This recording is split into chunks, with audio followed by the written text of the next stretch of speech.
जय मसीह की। एक बार फिर से आप में से हर एक का बेसिक टीचिंग्स, बुनियादी शिक्षाओं में आपका स्वागत है और मैं बिलीव करता हूं today God will speak to us. प्रभु आज आपसे बात करेंगे और एक बहुत ही इंपॉर्टेंट टॉपिक पे आज मैं आपसे बात करूंगा।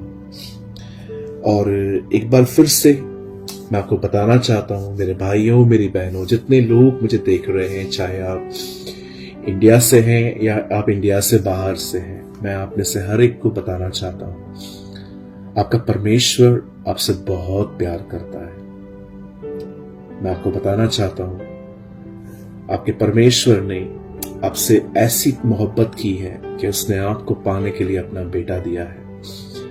मैं मुंबई से हूं और यहाँ पर 14 फैब को बहुत अच्छे से सेलिब्रेट किया जाता है। लोग यहाँ पर वैलेंटाइन डे पे बलून्स लेते हैं, पार्टियां रखते हैं, लोग घूमते हैं, फिरते हैं।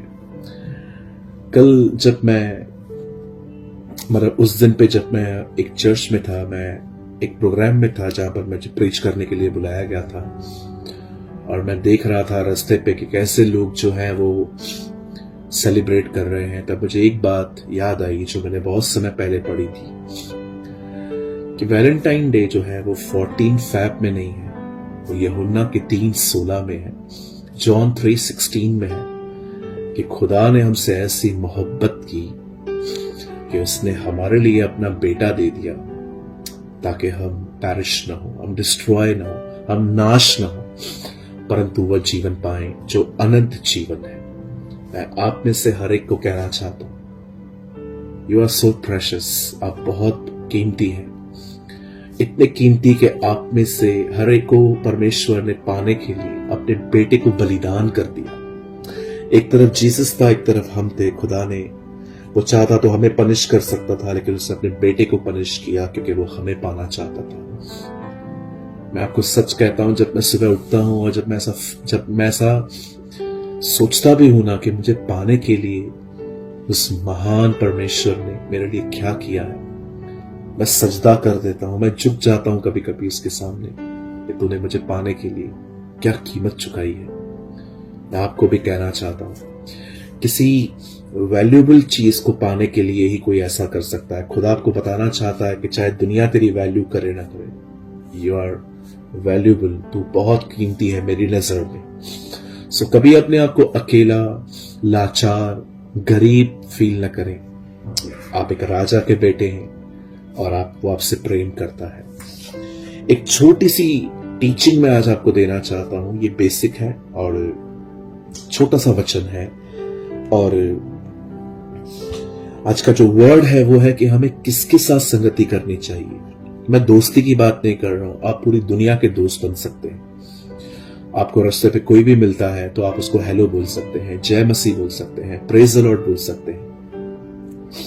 लेकिन संगति एक बहुत अलग चीज है। संगति में चीजें शेयर होती हैं। मैं आपके सामने एक वर्ड रख रहा हूं, 1 कुरिन्थियंस, पहला कुरिन्थियों का 15वां अध्याय, जहां पर लिखा है, पौल कहता है, 33 वचन, धोखा न खाना, बुरी संगति अच्छे चरित्र को बिगाड़ देती है। अगर आप इस अध्याय को, पहला कुरिन्थियों 15 अध्याय को अगर ऊपर से पढ़ेंगे, ध्यान से पढ़ेंगे, तो पौलुस उस संगति को सिर्फ बुरा नहीं कहता है जिसमें सिगरेट है, शराब है, जिसके साथ आप घूम रहे हो। वो कहता है कि जो लोग तुम्हें ये कहते हैं कि मरने के बाद किसने जिंदगी दी, आओ खाओ पियो, किसने देखा है कल क्या है, पौलुस कहता है ये वो संगति है जो बुरी है, जो तुम्हें खुदा के पर्पस में चलने से रोक रही है। आप जानते हैं, कई बार शैतान अपने कुछ लोगों को, मैं ये नहीं कहता हूं कि ये लोग उसके हैं, बट ये लोग अनजान हैं कि ये डेविल के साथ कनेक्ट है। और हो सकता है कि शैतान ऐसे लोगों को आपकी जिंदगी में भेजे जो उसकी सुनते हैं और इनका प्रभाव आप पर भी आ सकता है। मैं ऐसे लोगों को जानता हूं जो बहुत ही ज्यादा गंदगी में जिंदगी जीते हैं, बुराइयां, नफरत, मन में कड़वाहट, और जब ये लोग किसी और से मिलते हैं तो वो उस आदमी की सारी बातें जो उनके अंदर चलती रहती हैं, जो कभी कभी तो बिल्कुल सच्ची नहीं होती, वो आपके अंदर डाल सकते हैं, और आप भी जिस व्यक्ति से ये पर्सन नफरत कर रहा है, आप भी उस व्यक्ति को उसी तरह देखने लग जाएंगे। मैं से अपने चर्च में हमेशा कहता हूं, अपना कचरा दूसरों में डाल देना। मैं कुछ समझाना चाहता हूं आपको। यहां लिखा है, एक बुरी संगति अच्छे चरित्र को बिगाड़ देती है। आप जानते हो, शैतान आपकी जिंदगी में बुरे लोगों को क्यों बेचता है? ताकि आपके कैरेक्टर को स्पॉइल करे। क्यों? कैरेक्टर को क्यों? क्योंकि परमेश्वर कैरेक्टर में ही काम कर रहा है। परमेश्वर यही चाहता है। क्या कहा यीशु ने? जो तुम खाओगे वो तुम्हें अशुद्ध नहीं करेगा, जो तुम्हारे अंदर से निकलेगा वो तुम्हें अशुद्ध करेगा। अंदर क्या है?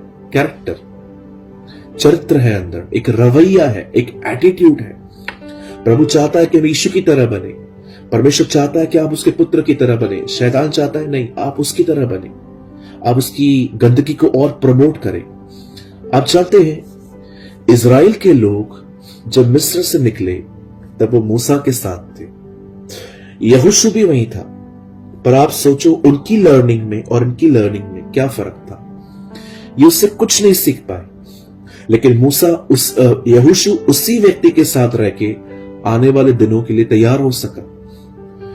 जब इजरायली देखते थे उनको खाना चाहिए, उनको पानी चाहिए, उन्हें कुछ खाने के लिए चाहिए, वो मूसा के पास जाते थे। वो खुदा से नहीं मांगते थे। वो मूसा को जाके कहते थे, तू हमें मारने के लिए यहां क्यों लाया? क्या वहां पर कब्रें नहीं थी? वहीं मर जाते, यहां क्यों लाए? और वो देखते थे कि मूसा घुटनों पर आता है, उससे प्रार्थना करता है, और परमेश्वर खाना बेचता था। आप सोचो, उन्हें एक अच्छा लीडर मिला था जो सब कुछ उनको करके दिखाता था, पर वो कभी नहीं सीख पाए। लेकिन यहोशू सीख पाया। यहोशू ने एक अच्छी संगति पाई और वो उसमें से लर्न कर पाया, जबकि इजरायली कुछ भी लर्न नहीं कर पाए। आप यहोशू को देखिए, उसके बाद आप गहजी को देखिए जो एलिशा के साथ रहा, पर उसके साथ कुछ नहीं सीख पाया। आप जानते हैं, कभी कभी आप अच्छे लोगों से भी क्यों कुछ नहीं सीख पाते? क्योंकि आप बुरे लोगों के साथ टच में हैं, आप गलत लोगों के साथ टच में हैं। दो तरह के लोग होते हैं, बड़े ध्यान से सुनिएगा। दो तरह के लोग होते हैं जिसके साथ आपको कभी संगति नहीं करनी चाहिए। दोस्ती रखिए, अगर वो कभी आपको रास्ते पे मिल जाते हैं, उन्हें इग्नोर मत कीजिए, प्लीज उनकी इज्जत करिए। बाइबल कहती है, हर एक का आदर करो, रिस्पेक्ट करो। अगर आपको कोई भी मिलता है, आप उसकी इज्जत करें, आप उससे हाथ मिलाएं, आप उससे प्रेज द लॉर्ड कहें, जय मसीह कहें, बिल्कुल कर सकते हैं आप। कोई भी हमारा दुश्मन नहीं है। लेकिन जब ये लोग आपके साथ संगति करते हैं, तो आप इस बात को देखिए, कई बार आपके अंदर अपनी गंदगी इंपार्ट कर देते हैं। उसने चर्च के अंदर ये किया, उसने कलीसिया के अंदर ये किया। आज कलीसिया में बहुत से लोग हैं कि जब कोई देखते हैं कि वो कोई पाप में गिरा, किसने कुछ गलत कर दिया, किसका झगड़ा हो गया, तो वो बात को फैलाने में बहुत आगे हैं।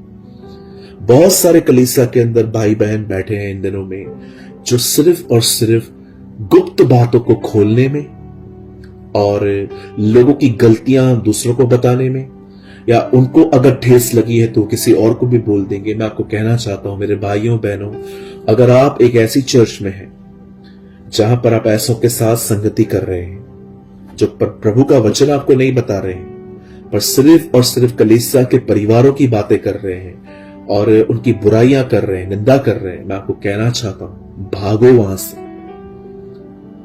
निकलो वहां से। कुछ जगहें हमारे लिए अच्छी नहीं है। मैं ये नहीं कह रहा हूं कि आपका लीडर अच्छा है और चर्च के लोग ऐसे हैं तो चर्च छोड़ दो, नहीं। आप लीडर को सुनने जाओ, पर इन लोगों के साथ कोई संगति मत करो, इनके साथ दोस्ती करो, प्रेज द लॉर्ड बोलो, जय मसीह बोलो। और ये लोग कहते हैं चलो आज शाम को मिल रहे हैं और आपको पता है बुराइयां ही होने वाली हैं, अवॉइड करिए। बुरा लगता है, लगने दीजिए। आपने इस दुनिया में हर एक को खुश करने का ठेका, कॉन्ट्रैक्ट नहीं लिया है। पहली इस संगति से बिल्कुल दूर रहिए। मैं आपको कहना चाहता हूं, कुछ लोग ऐसे होते हैं जो शराब पीते हैं, सिगरेट पीते हैं, ये तो खुलेआम करते हैं। लेकिन कई लोग चर्च के अंदर कहते हैं मुझे बोलना नहीं चाहिए, लेकिन मैं फिर भी आपको बता रहा हूं, जब आपको नहीं बोलना चाहिए तो आप क्यों बता रहे हैं? भागिए ऐसे लोगों के साथ जो कलीसिया के अंदर हैं, जो यीशु पर विश्वास करते हैं, बपतिस्मा ले चुके हैं, चर्च के सारे डॉक्ट्रिन जानते हैं, उसके बाद भी आपके साथ रह के बुराइयां कर रहे हैं। मैं आपको कहना चाहता हूं, इन लोगों के साथ इन लोगों से दूर भागिए, ताकि ये शर्मिंदा हो सके। बाइबल कहती है यस, इन्हें शर्मिंदा करो।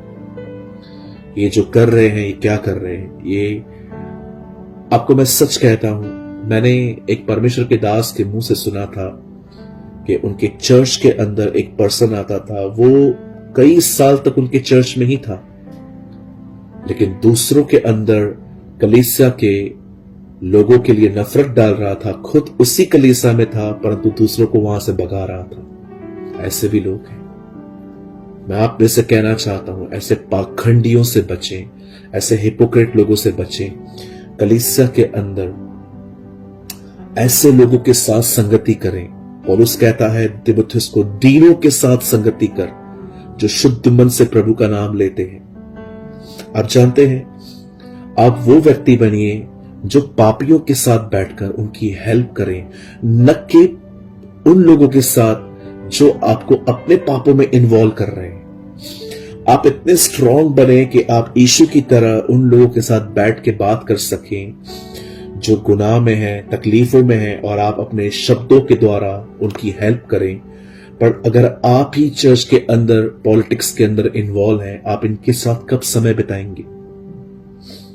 मैं अपनी कलीसिया के अंदर मीटिंग के लास्ट पे जब खड़ा रहता हूं, तो मैं इसलिए नहीं खड़ा रहता हूं कि मैं किसी को बैठ के खड़े करके मैं बुराइयां करूं उनके साथ, बिल्कुल नहीं। मैं खड़ा रहता हूं ताकि लोग आए, अपनी प्रॉब्लम बताएं, and I love to pray for them. मुझे बहुत अच्छा लगता है उनके लिए प्रार्थना करना, और मैं खड़ा रहता हूं। आज मैं आपसे पूछना चाहता हूं, जितने भी लोग मुझे देख रहे हैं, मुझे बताइए कैसों के साथ आपकी संगति है? क्या आप उनके साथ संगति कर रहे हैं जो आपको वचन सिखा रहे हैं, आपको प्रार्थना करना सिखाते हैं, आपको खुदा के पीछे चलना सिखा रहे हैं? क्या आप उनके साथ संगति कर रहे हो जो आपके साथ रहकर दूसरों की बुराइयां आपके साथ कर रहे हैं? मैं आपको कहना चाहता हूं मेरे भाइयों, मेरी बहनों, यहां लिखा है धोखा न खाओ। एक बुरी संगति अच्छे चरित्र को बिगाड़ देती है। मैं आप में से हर एक को कहना चाहता हूं, अपनी संगतियों को बदलें। आप सबके साथ दोस्ती रख सकते हैं, आप सबके साथ हाय हेलो जय मसीह प्रेज द लॉर्ड बोल सकते हैं, लेकिन संगति बहुत कम लोगों के साथ करिए। जब आप किसी ऐसे के साथ मिल रहे हैं जो यहां वहां की बात कर रहा है, याद रखिए शब्दों में आत्मा होता है, वर्ड्स में स्पिरिट है। जो आप सुन रहे हो ना, ये आपके दिमाग में अब काम करेगा और आपको उसी तरह ट्रेन करेगा। इसलिए संभल जाइए। क्या कहती है बाइबल? वचन के सुनने वालों पर पवित्र आत्मा उतरा जब पतरस प्रचार कर रहे थे। मैं आपको कहना चाहता हूं, वचन को सुने, बुराइयों को नहीं, और दूर रहिए इन लोगों के साथ, इन लोगों से अपनी जिंदगी से इनको दूर करिए। और प्लीज इनको बोल के वो मत करिए कि मैं आपसे बात नहीं करूंगा। स्लोली इनसे दूर हो जाइए, बिल्कुल परे हो जाइए। और जब भी ऐसे लोग आपको इनवाइट करते हैं, उन्हें साफ कहिए मैं फिर कभी आऊंगा। या तो आप फिर कभी ना बोल के भी आप उनको ये भी कह सकते हैं कि मैं व्यस्त हूं, क्योंकि हर एक को काम है आजकल, कोई झूठ नहीं है ये, हर एक को कुछ ना कुछ काम है। लेकिन अवॉइड कीजिए ऐसी फेलोशिप्स को। उम्मीद करता हूं ये वीडियो आपकी मदद करेगा, ये प्रचार आपकी सहायता करेगा, और सही लोगों के साथ संगति करें। अपने मूसा को पहचाने, अपने एलीशा को पहचाने, ऐसों के साथ संगति करें। उम्मीद करता हूं आज के वचन से आपने बहुत कुछ सीखा होगा।